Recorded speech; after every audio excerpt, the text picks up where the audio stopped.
Selamat pagi Konco Web TV, apa kabarnya? Semoga dalam keadaan sehat ya. Jumpa lagi dengan Hersa di Ruang Publik Web TV. Pada kesempatan kali ini akan mengulik mengenai program dari Kantor Agraria Tata Ruang atau Badan Pertanahan Nasional yang mana pada tahun ini mengusung semangat percepatan transformasi digital dalam sistem pelayanan serta pemberantasan mafia tanah, sekaligus menjadi momentum percepatan pencapaian program pendaftaran tanah sistematis lengkap atau yang kita sebut PTSL yang ditargetkan selesai pada tahun 2025. Sudah hadir di sini Kepala Kantor Pertanahan Kabupaten Wonosobo, Bapak Siamto. Selamat pagi, Bapak. Selamat pagi. Sehat ya, Pak? Alhamdulillah sehat dan penuh semangat. Oke, siap. Kayaknya Bapak sudah siap sekali akan membahas ya, Pak ya. Insya Allah. Pada bulan September lalu ya Pak ya, Portandes itu kan launching ya Pak di Kabupaten Wonosobo nih Pak. Nah mungkin ada beberapa Konco Web TV yang tidak sempat mengikuti berita tentang Portandes Pak. Boleh dijelaskan Pak, Portandes itu apa? Oke Mbak Elsa, selamat pagi para pemirsa Web TV yang budiman. Akhir September yang lalu, Pak Bupati Wonosobo telah melakukan launching terhadap program layanan kami yang kami beri nama Portandes, Portal Pertanahan Desa. Ini sesungguhnya sebuah inovasi layanan yang kami kembangkan dalam rangka untuk mendekatkan layanan pertanahan itu yang semula masyarakat itu harus datang ke kantor pertanahan. Dengan Portandes maka masyarakat hanya datang ke kantor desa atau balai desa setempat untuk mengakses layanan-layanan pertanahan. Pada umumnya seperti itu yang kami sebut dengan portal pertanahan desa. Oke Pak, nah bedanya Portandes dengan PTSL apa Pak? Kan mungkin masyarakat kan agak bingung, ini kok ada istilah baru, itu perbedaannya apa Pak? Oke, jadi kalau kita berbicara PTSL ini adalah program pemerintah ya. Program pemerintah dalam hal ini pemerintah pusat, suatu kegiatan untuk melakukan pendaftaran tanah terhadap seluruh aset masyarakat berupa tanah yang belum pernah disertifikatkan. Lalu kemudian Pak Presiden Jokowi mencanangkan seluruh bidang tanah se-Indonesia ini selesai tahun 2025. Maka dikucurkanlah anggaran dari APBN, jadi anggarannya dari pusat. Ini program pemerintah. Nah kalau Portandes sendiri sesungguhnya ini bukan program pemerintah, ini inovasi layanan Kantor Pertanahan Kabupaten Wonosobo saja. Karena mengingat bahwa Kabupaten Wonosobo ini wilayahnya terdiri dari 265 desa, di mana tersebar di pegunungan-pegunungan gitu ya, letaknya jauh dari kantor pertanahan sehingga memungkinkan masyarakat itu enggan untuk melakukan pendaftaran tanahnya ke kantor pertanahan. Nah, dengan Portandes mereka mengakses layanan itu cukup datang ke balai desa. Jadi prinsipnya keduanya sama-sama pendaftaran tanah. Kalau PTSL itu programnya pemerintah yang didanai dengan APBD. Kalau Portandes ini sebetulnya program layanan rutin by request. Jadi masyarakat yang ingin mendaftarkan tanahnya sendiri dan tidak masuk di dalam program PTSL, dia bisa mengakses Portandes ini. Jadi sudah ada program dari pemerintah PTSL itu sendiri ya Pak ya, itu kan sudah digencarkan untuk segera mendaftarkan sertifikat tanahnya, dan apalagi di Kabupaten Wonosobo ini dipermudah dengan kantor ATR BPN ya Pak ya, telah di launching Portandes itu sendiri. Nah, untuk layanan apa saja sih Pak yang bisa diakses di layanan Portandes ini sendiri? Ya, jadi masyarakat juga perlu mengetahui bahwa kalau berbicara PTSL itu hanya bidang-bidang tanah yang belum pernah terdaftar, yang belum pernah terbit sertifikatnya. Itu yang didaftar melalui PTSL, pendaftaran tanah sistematis lengkap desa demi desa, petugas pertanahan yang datang ke desa setempat, lokasi PTSL. Nah, kalau Portandes ini bukan hanya pendaftaran tanah pertama kali saja, jadi tanah-tanah yang sudah bersertifikat, mau dibalik nama, mau dihibahkan, mau diwariskan, gitu ya. Bahkan masyarakat ingin mengetahui luas bidang tanahnya yang sudah bersertifikat, mengajukan permohonan pengukuran, ini bisa diakses melalui Portandes, ya. Jadi lebih luas sesungguhnya layanan pertanahannya dibandingkan dengan PTSL. PTSL hanya satu layanan pendaftaran tanah pertama kali. Kalau Portandes hampir seluruh layanan di pertanahan itu kita buka di desa.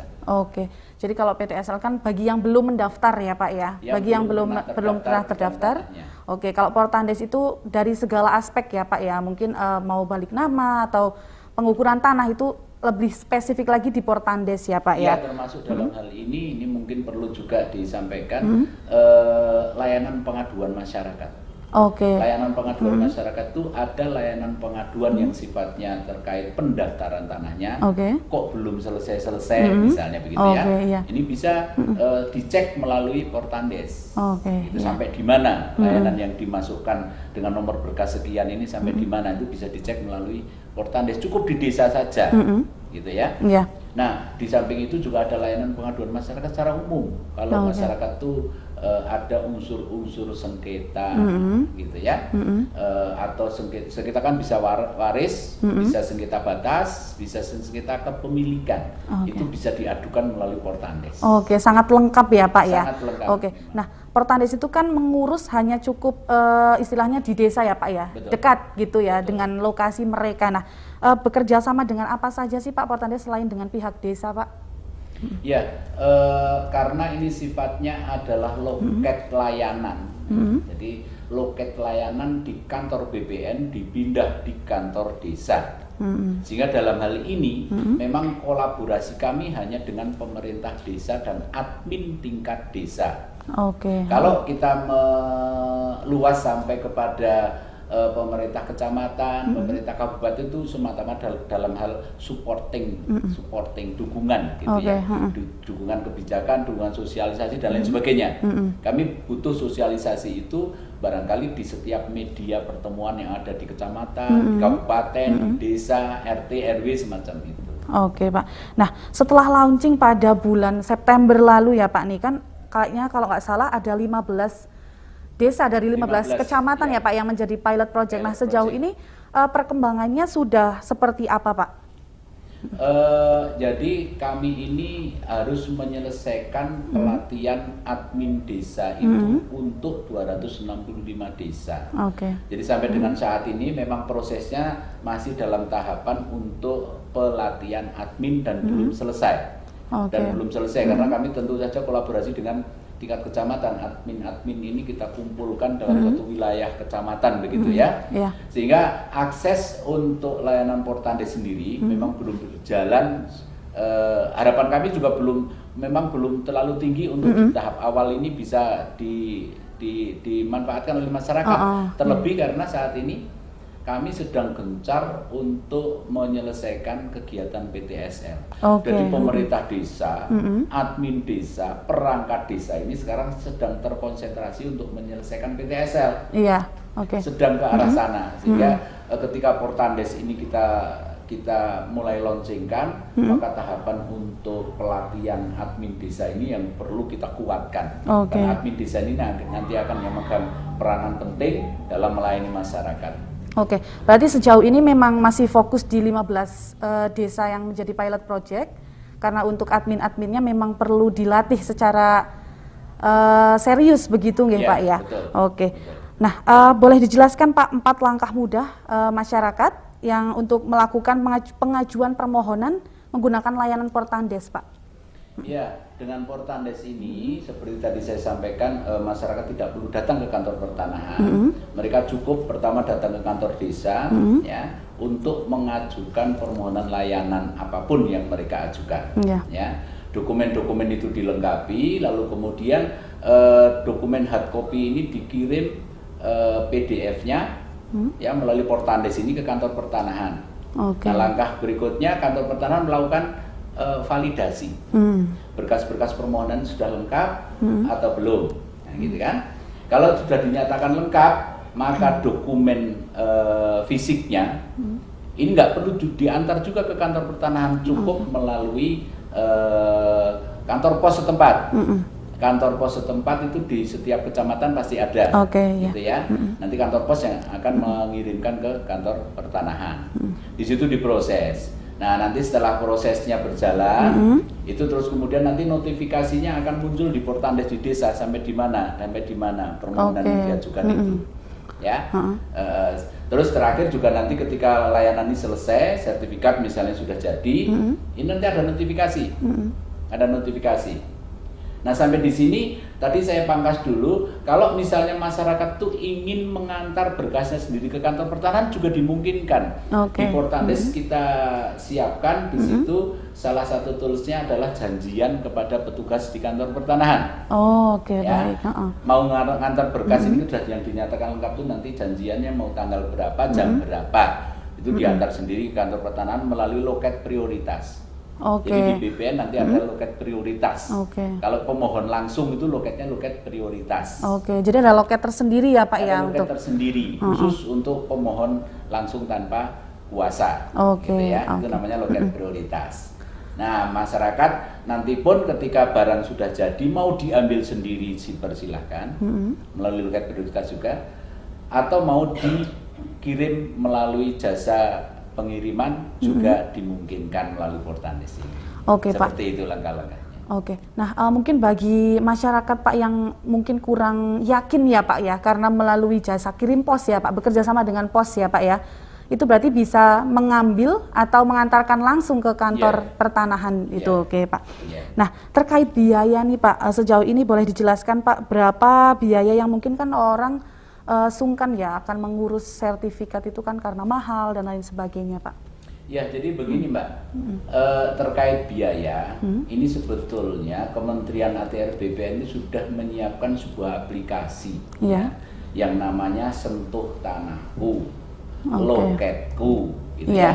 Ini semuanya sudah bisa diakses melalui Play Store ya. Itu sudah bisa di-download. Orang mau mengurus layanan apapun itu di Sentuh Tanahku itu semuanya sudah ada. Pak. Semuanya sudah ada. Nah, Sentuh Tanahku maupun Loketku ini sekarang diadop di Portandes. Jadi orang mau ngurus balik nama, luas tanahnya saya sekian, itu kira-kira biayanya berapa? Enggak ada kira-kira. Di situ langsung buka. Biaya layanannya berapa itu langsung masuk ke kas negara. Jadi ketika masyarakat mengakses layanan tertentu, kalau ditanya biaya kita nggak bisa menjawab karena belum tahu layanannya. Layanan apa yang akan diakses itu semuanya ada di Portandes. Yang kita kita ambil dari tadi Loketku dan Sentuh Tanahku. Aplikasi Sentuh Tanahku. Itu mau mengukur tanah luasnya 150 berapa biayanya ada di situ. Berarti Sentuh Tanahku dan Loketku itu kan sudah masuk ke Portandes ya Pak ya, untuk istilahnya menyokong ya Pak ya program inovasi dari Portandes itu sendiri. Jadi memang Portandes ini kalau boleh kita sampaikan ini merupakan pengembangan dari inovasi, aplikasi yang sudah disiapkan oleh kementerian. Nah, aplikasi ini kan hanya diakses oleh kalangan yang sangat terbatas. Nah, masyarakat di tingkat desa di Wonosobo yang 265 itu ada di Dieng, ada di Kalikajar, ada di Wadas Lintan sana, mungkin tidak paham. Nah, oleh karena itu ya informasi-informasi yang tersedia di dalam Sentuh Tanahku maupun Loketku itu sudah diadop di dalam Portandes. Oke. Nah, masyarakat nggak perlu nginstal ini itu, datang aja ke admin desa, segala informasi muncul di Portandes. Jadi istilah saya itu pengembangan dari aplikasi yang sudah disiapkan oleh kementerian. Ada Sentuh Tanahku, ada Loketku. Loketku itu sebetulnya juga pendaftaran online. Jadi pendaftaran online itu by masyarakat sendiri, request sendiri masyarakat. Saya mau mendaftar tanah tanpa harus datang, sebetulnya sudah disiapkan melalui Loketku. Tetapi ternyata yang mengakses Loketku di BPN Wonosobo ini sangat kecil sekali. Karena mungkin masyarakat belum pada paham. Nah, ini dalam rangka tadi istilah saya di awal kan menjadi jembatan penghubung, memperpendek jarak, mempermudah langkah. Ini dengan Portandes. Jadi masyarakat nggak perlu nginstal ini itu, datang ke kantor desa, semua informasi sudah kita siapkan di Portandes. Berarti berbasisnya website ya Pak ya? Berarti kalau Portandes itu bagian desa, pemerintah desa itu bisa mengakses melalui website, jadi nggak perlu download lagi ya Pak ya? Maka tidak dibutuhkan perangkat lunak yang dengan spek tinggi-tinggi, enggak. Jadi ketika kami sudah keliling ke seluruh desa, nampaknya perangkat yang ada di desa ini sudah cukup memadai untuk mengakses Portandes. Jadi malah justru lebih efisien ya Pak ya? Sangat efisien. Nah, kalau mungkin nantinya nih Pak, Portandes sudah mulai berjalan di tengah-tengah masyarakat yang ada di Kabupaten Wonosobo, berapa lama sih Pak kira-kira proses pelayanan Portandes hingga sertifikat jadi, kira-kira berapa lama Pak? Ini tidak ada bedanya dengan layanan rutin datang ke kantor pertanahan, karena kami semuanya sudah dibatasi dengan SOP, standar operating procedure yang berlaku. Itu kalau misalnya misalnya balik nama itu waktunya 5 hari selesai. 5 hari saja selesai. Bahkan kami berinovasi juga untuk layanan balik nama seperti itu, kami percepat menjadi 3 hari saja. Luar biasa kalau sekali. Kalau lebih dari SOP, saya sudah tekadkan, saya sudah SK-kan, BPN dihukum. Hukumannya adalah mengantar produk itu langsung ke alamat pemohon. Dan ini sudah kita jalankan. Berarti balik nama ya Pak, cuma butuh 3 hari ya Pak ya? 3 hari saja. Mungkin nanti untuk layanan-layanan tertentu juga nantinya waktunya juga tidak jauh beda ya Pak ya, dari balik nama gitu ya Pak ya? Kalau bicara SOP layanan balik nama, layanan waris yang tidak memerlukan pengukuran itu rata-rata waktunya kan 5 hari. Nah, kalau pendaftaran pertama tadi kan harus ada proses pengukuran, pengukuran kurang lebihnya 15 hari. Terus kemudian ada pengumuman, itu membutuhkan waktu semua itu, membutuhkan waktu semua. Nah, yang kita semuanya pokoknya sesuai SOP. 1/2010 itulah pijakan kami. Rentang waktu dan biayanya itu semuanya di 1/2010. Peraturan Menteri. Nah Pak, selain tadi kan termasuk ada Sentuh Tanahku, ada Loketku, terus kemudian untuk menjembatani Portandes itu untuk melengkapi ya Pak ya, untuk melengkapi Portandes, bisa dijelaskan Pak 3 program prioritas ATR BPN pada saat ini itu apa Pak? PSN atau Program Strategis Nasional yang dijalankan oleh BPN Wonosobo itu yang pertama tentu saja dan paling utama itu adalah PTSL. Ini program Presiden Jokowi. Lalu kemudian ada kegiatan pengadaan tanah. Kita terkait juga dengan pengadaan tanah untuk bendungan bener di Purworejo. Termasuk salah satu wilayahnya ada di Desa Mburat, Kecamatan Kepil. Masuk dalam programnya untuk bendungan bener, gitu ya. Itu program strategis nasional utama yang dijalankan. Kita nggak ada jalan tol, milih jalan tol, gitu ya. Nggak ada program redis, tapi kita juga ada program strategis nasional dalam hal untuk sertifikasi barang milik negara. Jadi baik itu milik asetnya pemerintah pusat, kementerian, departemen kementerian gitu, atau BMD. Kita kerjakan semuanya. Sertifikasi BMN dan BMD ini juga kita laksanakan. Di samping itu ada sertifikasi UMKM. Ada juga ya Pak ya. Sudah selesai. Kami ditargetkan hanya 200 bidang dan sekarang siap diserahkan. Oke, berarti sudah selesai Pak itu, Sudah selesai. 200 bidang. Oke, nah Pak, terkait PTSL sendiri Pak, kan ditargetkan tahun ini mencapai 63.000 bidang tanah ya Pak ya. Ya. Nah pada saat ini sudah berapa persen Pak pencapaian itu, sudah berapa ribu pencapaiannya Ya, Pak? alhamdulillah untuk Kabupaten Wonosobo ini termasuk target besar Iya. ya. Di seluruh Jawa Tengah yang punya target 63 ribuan Iya. itu hanya Wonosobo sama Cilacap. Oke, Yang baik. lain di bawah 50.000 gitu Oke, ya. Dan alhamdulillah untuk Kabupaten Wonosobo so far sampai dengan saat ini kalau bicara Puldadis pemetaan pengukuran ya, mulai dari pengukuran itu sudah 100% lebih. Oke. Pemetaannya sudah 100% lebih. Lalu pendataannya juga sudah 100%. Oke. Gitu ya. Sekarang tinggal kerja studio untuk penerbitan sertifikat.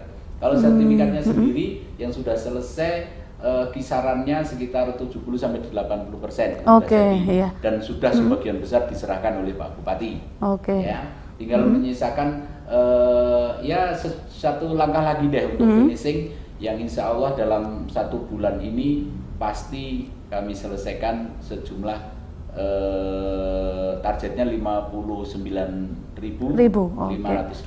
bidang. Oke, berarti dari target tahun ini ya Pak ya, mendekati akhir tahun 59.000 ya Pak bidang tanah. Betul. Sudah terselesaikan 100% Ya. dan proses sertifikatnya juga sudah mencapai 80% ya Iya, Pak ya, betul. tinggal Betul. sedikit lagi ya Pak ya sampai Alhamdulillah, akhir tahun. Kerja Oke. keras kita menuai hasil. Iya, luar biasa ya Pak ya. Ya. Oke, kalau terkait sertifikat tanah Pak, mungkin di sini tidak jauh kaitannya ada mafia tanah itu Pak. Bisa dijelaskan kalau di Kabupaten Wonosobo sendiri itu terkait mafia tanah bagaimana Pak? Ya, selama pengamatan saya 1 tahun ini, saya rasakan memang ada unsur-unsur yang terindikasi mafia tanah. Salah satunya adalah pola-pola berperkara di pengadilan yang tanpa henti. Jadi pengajuan kasus-kasus di pengadilan terhadap objek yang sama gitu ya, hanya menggunakan subjek yang dirubah dan seterusnya sehingga dia tidak menghentikan dan terus eksekusinya belum bisa dilaksanakan karena perkaranya ini terus menerus gitu ya. Nah ini pola-pola ini saya jumpai ada beberapa kasus. Lalu kemudian ada juga yang polanya itu menggunakan perikatan hutang piutang, jual beli gitu ya, jual beli sebetulnya belum jual beli, istilahnya itu PJB.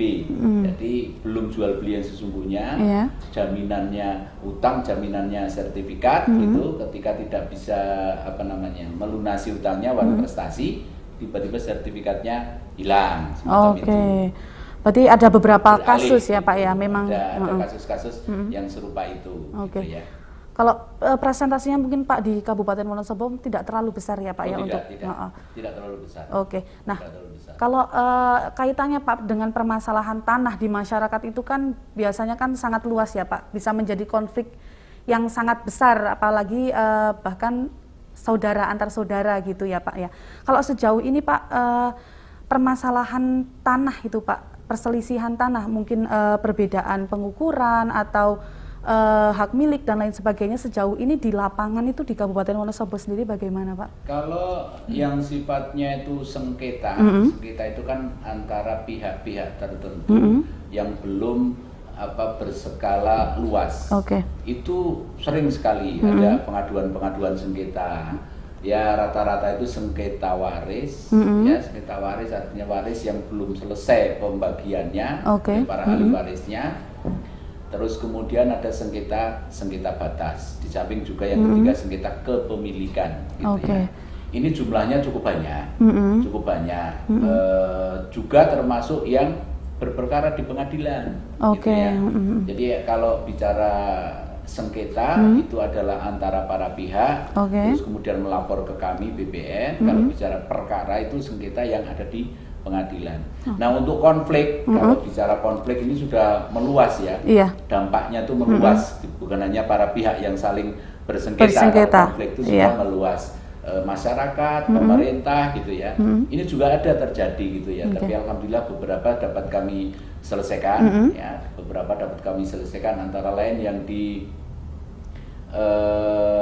Pecekelan Ini udah bertahun-tahun nggak selesai gitu ya. Iya. Alhamdulillah tahun ini dapat kami selesaikan bekerja sama dengan pemerintah kabupaten, dengan Pak Sekda. Ini bisa selesai. Lalu kemudian sedikit lagi kita juga akan menyelesaikan sengketa konflik yang ada di mana daerah atas sana, saya lupa desanya gitu ya.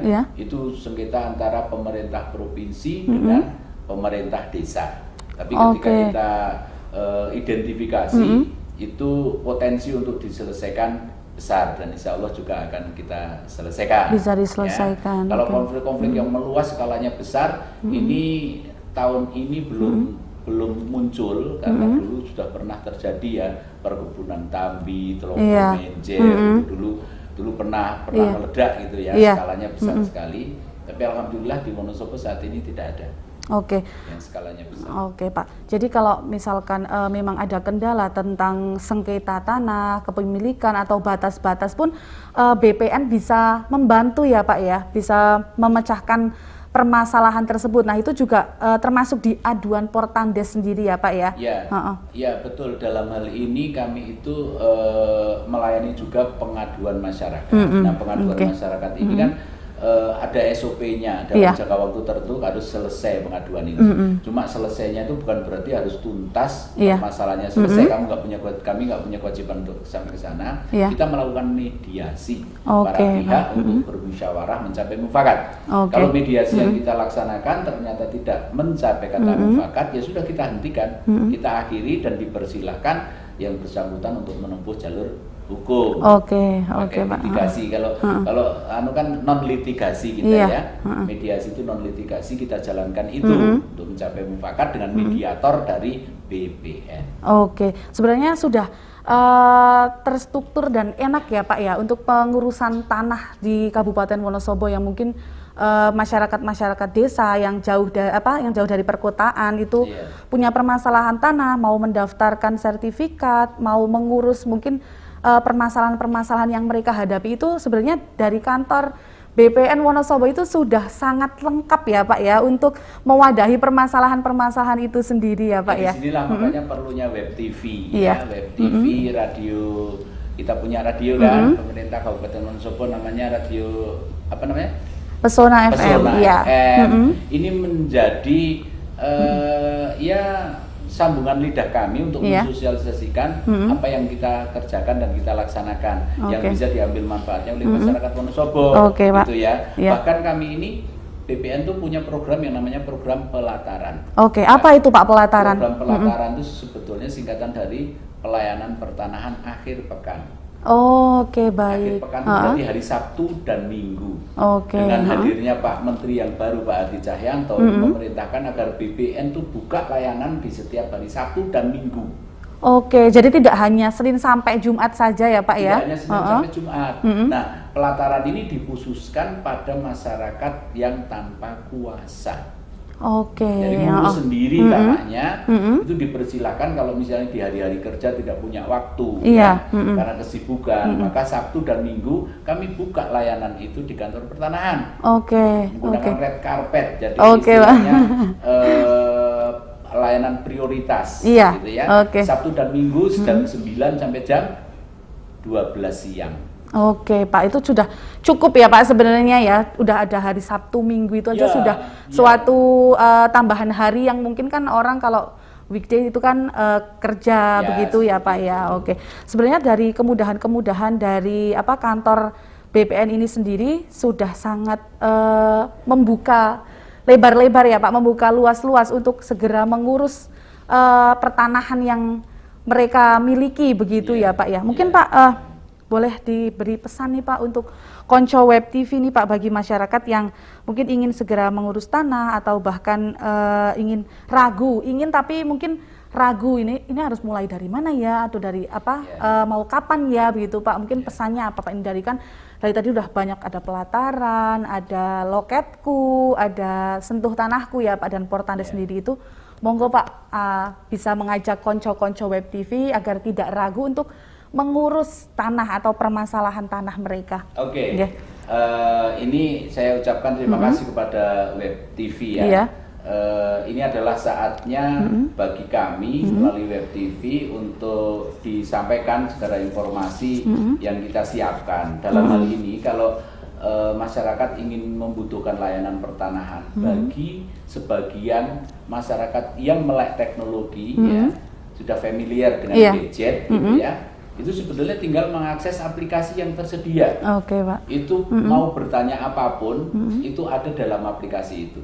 Tapi bagi masyarakat desa yang barangkali di sini kurang akrab dengan teknologi informasi, nggak usah susah-susah. Masyarakat bisa datang ke kantor desa, temui admin dan tanya apa saja, nanti bisa dibukakan yang kita siapkan di desa, namanya portal pertanahan desa.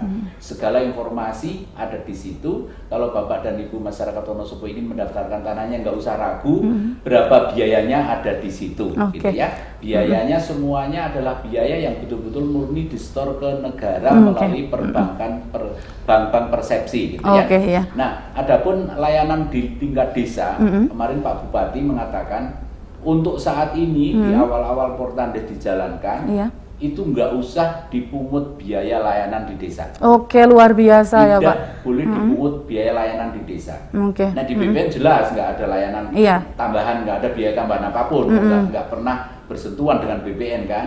Nah, di tingkat desa ini memang dimungkinkan suatu ketika Pak Bupati mengeluarkan peraturan. Peraturan Bupati terkait layanan pertanahan di desa. Jadi desa bisa memungut biaya layanan pertanahan ini dengan aturan yang ditetapkan oleh pemerintah setempat. Misalnya layanannya setiap kali mengajukan layanan melalui Portandes dipungut biaya 50.000 misalnya. Iya, misal gitu ya, ini Pak. Bisa karena memang di desa butuh ATK. Butuh biaya operasional di tingkat desa. Ini dimungkinkan. Cuma saat ini Bupati menyarankan jangan dipungut biaya tambahan untuk layanan Portandes di tingkat desa. Seperti itu. Jadi mungkin ada biaya-biaya tambahan pun itu untuk istilahnya untuk memacu gitu ya, Pak ya, agar permasalahannya itu cepat selesai begitu ya, Pak ya. Sesungguhnya ini kaitannya dengan layanan, karena BPN itu pegawainya tidak ditaruh di tingkat desa. Maka pegawai yang melayani layanan pertanahan itu adalah admin desa. Admin desa ini mungkin extra time sampai sore sampai malam itu bisa melayani masyarakat toh. Nah, di situ barangkali kan perlu dipungut adanya jasa, biaya layanan, termasuk di situ kebutuhan alat tulis kantor, kertas, tinta dan seterusnya untuk nyetak. Jadi jangan takut untuk istilahnya biaya mahal, karena biaya itu tuh sudah ada aturannya sendiri ya, Pak ya. Tidak mungkin lebih dari itu gitu ya, Pak ya. Tidak lebih, tidak kurang, semuanya sudah ada PNBP-nya. PNBP-nya disetor ke kas negara. Baik, Pak.